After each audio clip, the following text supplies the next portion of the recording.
ఉద్దేశం రాబోయే వర్షాకాలం దృష్ట్యా మనం చేపట్టవలసిన కార్యక్రమాలపై అవగాహన కల్పిస్తూ వర్షాకాలంలో మన ఇంటి చుట్టూ నీరు నిల్వ ఉండకుండా కొబ్బరి బొండాలు పిల్లలు తాగి పాటిస్తారు కదమ్మా, వీటిలో నీరు నిల్వ ఉండి దోమలు వ్యాపిస్తాయి. అలా కాకుండా చూసే బాధ్యత మీదే. టైర్లు, పాత కూలర్లలో నీటి నిల్వ ఉండకుండా చూసుకోవాలి. అవసరం లేని వస్తువులను మున్సిపల్ చెత్త వాహనం వస్తుంది, దానిలోనే పడేయాలి. వర్షాకాలంలో ఆ వస్తువులలో నీరు నిల్వ ఉండి దోమలు దానిలో చేరి డెంగ్యూ, మలేరియా వ్యాధులు వస్తాయి. కాబట్టి మన ఆరోగ్యాన్ని మనమే కాపాడుకోవాలి.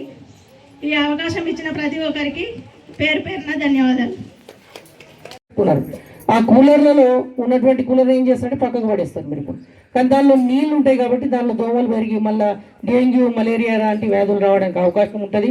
మీరు తెచ్చుకున్న కొబ్బరి బొండాలు కానీ, మీ ఇళ్ల పైన ఉన్నటువంటి డబ్బాలు కానీ, టైర్లు కానీ, ఇటువంటి ఏమున్నా కూడా దానిలో నీళ్లు నిల్వ ఉండకుండా చూసుకునే బాధ్యత మీది. మీ ఇల్లును మీరు క్లీన్ చేసుకోండి. మీ ఇంట్లో ఎటువంటి చెత్త లేకుండా చూడండి. ఇక చెత్త విషయం వచ్చింది కాబట్టి చెప్తున్నా, ఆల్రెడీ 2 ఆటోలు, కొత్త ఆటోలు, తర్వాత ఒక ట్రాక్టర్ కొనుగోలు కోసం తీర్మానం చేసి పెట్టిళ్ళు. ఆల్రెడీ కాంట్రాక్టర్ ఇస్తున్నాము. త్వరలోనే మనకు 2 ఆటోలు, తర్వాత ఒక ట్రాక్టర్ వస్తుంది. కాబట్టి మన దగ్గర ఉన్నటువంటి వాటిని కనీసం 2 రోజులకు ఒకసారి, ఒక రోజు తప్పించి ఇంకొక రోజు అన్నా మీ వాడుకు బండి వచ్చేటట్టు చూస్తాము. కాబట్టి ఒక 15 రోజులు పట్టచ్చు, లేకపోతే 1 నెల రోజులు పట్టచ్చు. ఇలా కొత్త వెహికల్స్ కాబట్టి అవి రావడం కొద్దిగా టైం పడుతుంది. ఈ లోపు కొద్దిగా మీరు అర్థం చేసుకొని ఈ చెత్తను మీ దగ్గర వెహికల్ ఎప్పుడు వస్తుందో అప్పుడు వేయండి. దాని తర్వాత మీ ఇళ్లలో మాత్రం ఉన్నటువంటి చెత్తను కొద్దిగా డ్రైన్లో వేయకండమ్మా. ఇప్పుడు కొన్ని డ్రైన్ చూస్తే నేను మీరు చెప్పినట్టు కొన్ని రోడ్లు ఇక్కడ అయినట్టు కనబడుతున్నాయి. ఆల్రెడీ నేను తిరిగిన కొత్త డ్రైన్స్ అయినట్టు కనబడుతున్నాయి, కొన్ని రోడ్లు కూడా అయినట్టున్నాయి. మిగతావి కూడా సహకారంతో మనం మిగతావి కూడా చేసేసుకుందాం, అట్లా లేదు. కాబట్టి మీరు కూడా వర్షాకాలాన్ని దృష్టిలో పెట్టుకొని మీరు ఆరోగ్యంగా ఉండండి. మీ చుట్టుపక్కల మీ ఇంటిని, మీ చుట్టుపక్కల ఉన్నటువంటి పరిసరాలను కొద్దిగా క్లీన్గా ఉంచుకోండి. కాబట్టి మీరు క్లియర్గా వస్తే మా వంతు మేము సహాయం చేస్తాము, మేము చేసే వర్కులు మేము చేస్తాం. కాబట్టి ఈ విషయాలు దృష్టిలో ఉంచుకోండి.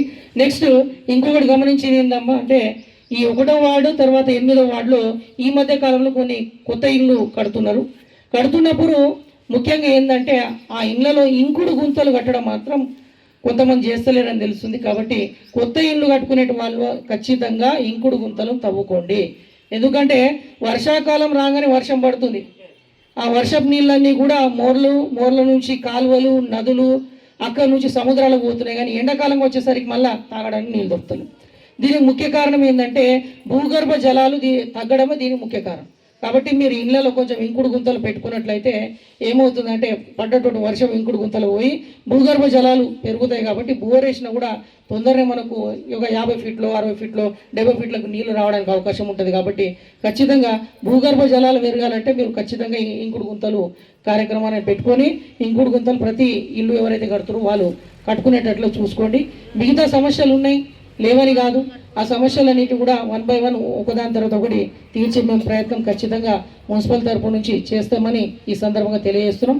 ఈ అవకాశం ఇచ్చినందుకు ధన్యవాదాలు.